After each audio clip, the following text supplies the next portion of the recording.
여기 한창민 본부장님한테 꿈꾸는 현실주의자 이런 표현을 쓰신 분이 있네요. 응원한다고 네. 제발 총선에 출마해달라고 이런 게 있었고 저 원래 이 자리에 어쨌든 카메오로 출연해달라고 했을 때는 민주당의 어떤 정치적 의제들에 대한 이야기를 한다고 해서 조금 더 객관적인 시선에서 쓴소리할 수 있는 부분이 있으면 해야 되겠다 이렇게 기회를 안 나왔거든요. 줘 그런 부분. 그런데 갑자기 선거 얘기가 나와가지고 그러니까 사회자를 잘못 뽑은 거예요. 아니야. 그런 질문이 많이 있는데 이게 시민생각 주최 측에서 이거는 책임지셔야 되는 아니 겁니다. 왜 내 앞에 놔 저쪽에서 하지. 제가 상의도 자, 없이 알았어. 최강 의원님 질문 있어. 내년에 어디로 출마하냐고 마포로 나와달라는데. 있잖아. 제가 이 국회에서도 의원분들이 많이 물어보시거든요. 그럼 그 물어본 사람 지역구로 나가서 경선하겠다고 대답을 했거든요. 근데 그러다 보니까 이제 자꾸 뭐 농담하지 말라는 어쩌고 해서 제가 그런다고 했잖아요. 그 사람도 안 된 것들이 자꾸 맘먹으려고 하지 마라. 피고인 매치를 하겠다. 그랬더니 피고인 그러면 누구를 말하냐? 여러분 생각지도 못한 피고인들 많아요. 박주민도 피고인이고, 아 그런가요? 나경원도 피고인이고, 박범계도 피고인이고. 피고인이에요 다. 옛날 패스트트랙 사건으로 다 피고인들이야. 아, 그러네. 저만 자꾸 피고인인 줄 아시는데 그래서 제가 그렇게 얘기를 하니까 그러면 나 막 기동민 이런 사람들이 그렇게 네. 얘기해. 그래서 내가 야 하나짜리는 좀 쪽팔리잖아. 2개 이상은 돼야지. 아, 재선 이상? 피고인 재선 이상. 그러니까 딱 한 명 남아요. 생각나는 게 노웅래가 자꾸 생각나네. 아니라니까 한 건이라니까 거기는. 그런가요? 기소가 2번 이상 돼야지 그래도 사람다운 네. 사람이라고 할 수 있지. 누구겠습니까? 그거 모르시더라고요. 계양 을에 있어요. 제발 좀 경선 좀 붙여주세요. 재밌게. 당 내부에서 당을 흔드는 발언을 자주 하는 의원들 막을 방법 없는지 궁금합니다. 저는 그분들을 보면서 그런 생각을 했어요. 참 외롭고 불안하시구나. 그러니까 어디선가 내 목소리를 전달하고 싶고 나의 존재감을 느끼고 싶은데 정작 뿌리 내려야 할 당원이나 국민들한테는 그렇게 못하니까 그 얘기를 받아주는 데를 찾아가시는 거잖아요. 저는 좀 하여튼 안쓰럽다는 생각을 많이 하고 있습니다. 그래서 저는 그분들한테 감정이 없습니다. 진심으로. 잘 되시길 바라고. 한 말씀 해주시죠. 내부 총질하는 민주당 의원들. 제가 좀 조심스럽긴 한데요. 뭐 조심스러울 필요 저는 없을 것 같아요. 원론적인 이야기를 할 수밖에 없습니다. 내부 상황을 정확하게 알지 못하면서 섣부르게 얘기하는 건 그렇고 다만 다양한 의견이 존재해야 된다는 이론칙은 지켜야 되고요. 그럼요. 예. 그럼에도 불구하고 그 다양한 존재의 그 의견에 대해서 또 우리 당원들도 다양한 비판이 가능해야 됩니다. 예. 그 두 가지의 균형점이 맞춰질 때 민주정당이라고 할 수 있거든요. 그래서 저는 조금 그 부분은 있어요. 그러니까 딱지 붙이는 용어들은 자제하되 품격 있게 싸워야 된다.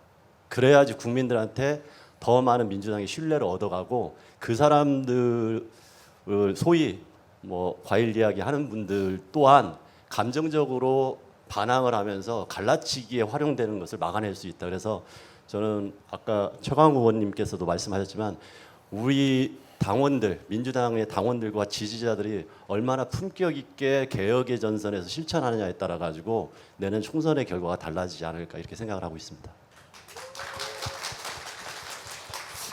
사실 저도 그 부분에 이야기할 게 조금 있는데 저는 왜 그분들은 본인들만 상처 받는다고 생각하는지는 모르겠어요.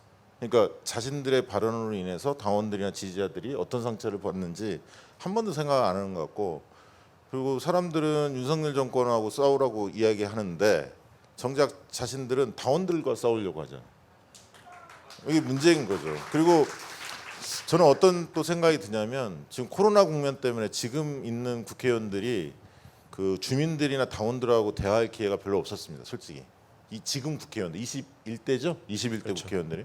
근데 지난번 천막농성 철야농성 현장에 가보니까 의원들이 그때 처음으로 좀 친해졌다는 거예요. 철야 농성하면서 서로 살아온 얘기도 좀 하면서. 근데 아마 내부 총질하는 의원들은 그 자리에도 없었을 겁니다. 그러니까 자기들 생각에 gat혀 있고요.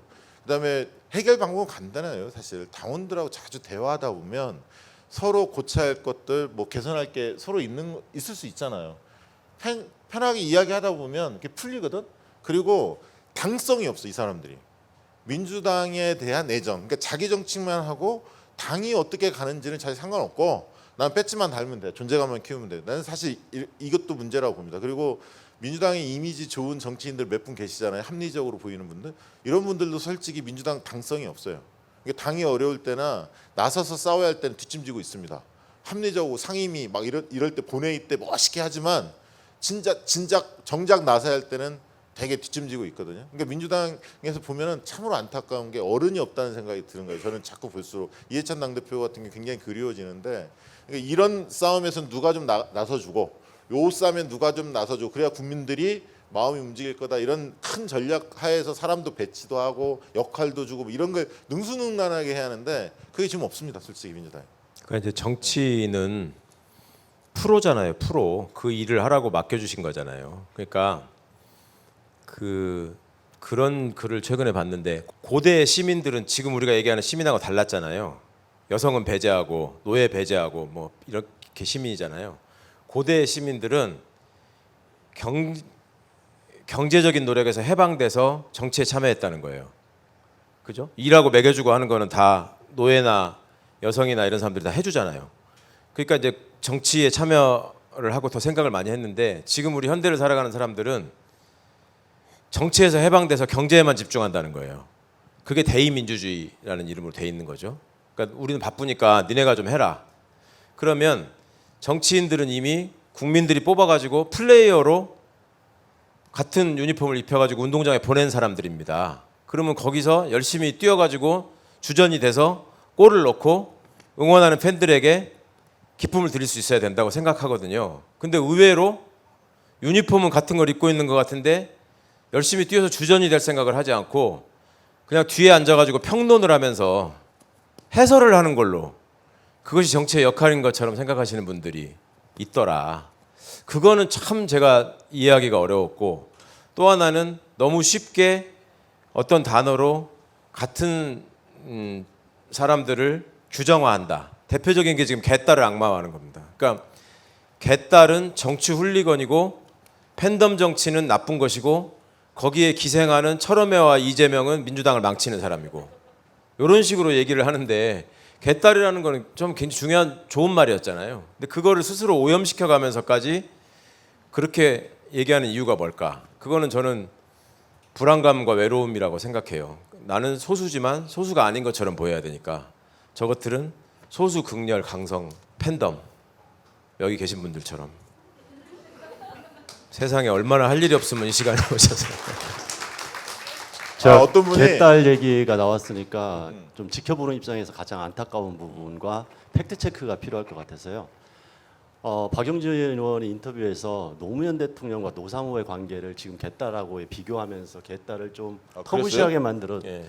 그 기사를 봤는데, 거기에서 표현했던 게 노무현 대통령은 노사모에 대해서 긴장하라고 두려움을 느꼈었다. 그래서 비판적 지지를 그런 식으로 해석을 했는데, 정확하게 노사모는 노무현 대통령의 고민을 받아 안고 때로는 전략적으로 비판도 하고 어떨 때는 힘을 실어주기도 했었어요. 다만 여전히 우리가 후회를 했던 것은 그 당시의 정치적 상황과 기득권의 강고함에 대해서 놓쳐버렸고, 대통령이면 더 많은 것을 개혁할 수 있다는 그런 믿음으로 너무 많은 것을 노무현 대통령한테 떠넘긴 이런 후회가 있었던 거지, 이게 지금 이야기하는 것처럼 무비판적이거나 뭐 비판적 지지라고 해가지고 노무현 대통령에 대한 신뢰를 거뒀거나 이런 건 아닙니다. 그런데 노사모에 대한 평가들은 좀 좋은데 지금 개딸에 대해서는 부정적인 평가를 엮으려고 그렇게 프레임으로 짜놓은 거 굉장히 비겁하다고 생각합니다. 아니, 박용진 의원이 노사모에 대해서 하나 모르거든요. 아니 그리고 두 분이야말로 노사모의 아니, 그러니까 핵심이신데. 박용진 의원이 민주노동당 시절에 그 노무현 대통령 때 대통령 시절에 얼마나 야멸차게 논평을 내고 했는데 감히 노무현 대통령 언급을 해? 아유 참. 저는 제가 이제 몇 분 제가 활동을 잘 안 하고 제 일에 지금 서인 일에서 충실하는데 몇 분 소위 개딸이라고 하는 청년문 그룹들하고 이야기를 한 적이 있었어요. 근데 지금 부정적으로 개딸을 하면서 사실 팬덤 현상의 가장 부정적인 요소가 왜 없겠어요. 근데 팬덤 현상의 긍정적인 요소를 다 거세시키고 그렇게 얘기하는데, 그분들 굉장히 정말 순수해가지고 제가 부끄러웠어요. 그러니까 옛날 모습 제가 한참 20대에 막 열정적으로 움직일 때 그 생각이 나서 되게 좋았는데 오히려 개딸이라는 프레임에 갇히거나 오히려 이 부분에 대해서 문제를 조금 일으키는 분들 소수는 나이 드신 분이에요. 맞아요. 네. 우리 맞습니다. 어른들이 사실은 우리 젊은 청춘들이 이 순수한 열정을 잘 가게 하는데 장애가 되는 어른들이 있어요. 그것을 빌미로 해가지고 정말 청춘들의 그 자기 삶을 주체적으로 살아가려고 새롭게 깨어 나가 있는 이 청춘들한테 상처 주는 거예요. 이 말씀 네. 맞는 말씀. 맞는 말씀.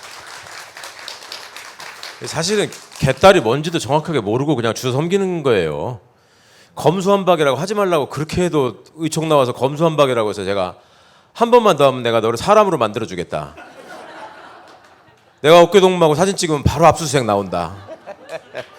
아니 제가 천막농성이나 이런 거 국회에서 할 때 저희 뭐 유튜브 생중계도 했습니다만 가봐서 현장에서 그 5, 60대 강성 우리 열혈 지지자들이 있지 않습니까? 그 의원들 나와서 그때 계셨었잖아요. 그러니까 인터뷰 다 끝나면 이제 그 현장에 있는 분들 질의응답을 좀 봤는데 굉장히 격앙돼 있어요. 사실 뭐 촛불 집회 나가 보시면 아시겠지만, 그러니까 그 의원들한테 하고 싶은 얘기가 이만큼 쌓여 있는 거예요. 그만큼 대화도 없었고 이분들이 이때다 싶으니까 자기 얘기를 하고 싶은 거예요. 얼마나 답답해서. 근데 이게 통제가 잘 안 돼요. 여기서 얘기하면 또 나도 얘기해야 돼, 막 나도 얘기해야 돼, 막 이렇게 밖에서 모르는 사람이 보면 뭐 이런 집단이 다 있어 이렇게 생각할 정도로 격양돼 있어요, 사실은. 근데 그분들 마음은 이해가 돼요. 그러니까 한 번도 그런 통로가 없기 때문에 쌓이고 쌓여서 그렇게 폭발하는 거거든요, 사실. 민주당 의원들 볼 수도 없고 막 이러니까. 그런데 한창민 그 지금 본부장 말씀하신 대로 저도 만나보면 개딸들은 진짜 포지티브 운동을 선도했잖아요. 민주당 할 수 있다 막 선물 보내고 이런 거 정말 순수하게 열심히 했던 친구들인데 어느 날 갑자기 개딸이 60대 70대들 나도 개혁의 딸이야 이렇게 이제 다들 그렇게 용어를 쓰시고 하다 보니까 이제 과격한 문자를 보내는 분들이 일부 있잖아요. 그리고 또 그 민주당 아무 상관없는 사람들 덩달아서 이 관계 쓰는 것도 분명히 있습니다. 그러니까 그게 막 섞여 있는 거고 어쨌든 좀 젊은 친구들 보면 좀 힘 좀 복돋아 줬으면 좋겠다 그 말씀 드립니다.